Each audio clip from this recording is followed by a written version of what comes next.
هل يجوز أو يشرع الدعاء هكذا؟ لا، هذه بدعة ما لها أصل.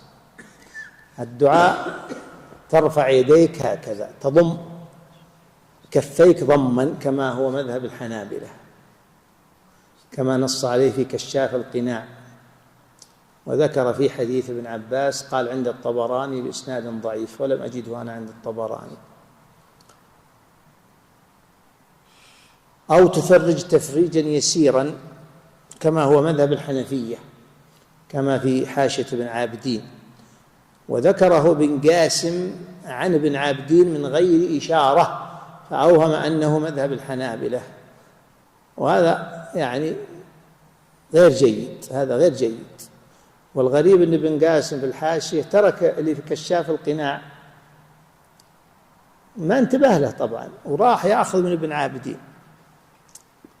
فهذا هو السنة. أما أن يعني هو أحدهما هو السنة، ما عندنا جزم لأن ما في نص صحيح صريح، لكن أحسن ما يستدل به أحاديث التقنيع، قال وقنع وجهه بيديه، يعني هذا التقنيع ما يكون هكذا، التقنيع يا هكذا يا هكذا، كل هذا تقنيع.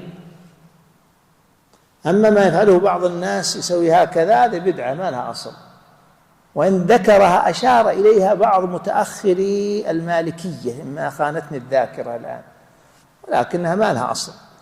ولذلك عللها بعض العلماء قال الذي يريد شيئا إنما يضم كفيه حتى ينزل عليه الخير في كفيه، لأن هذا إنما ترفعها كالمستعطي، كأنك تستعطي من الله، تريد أن يوضع، كأنه تريد أن يوضع لك في كفيك الإجابة.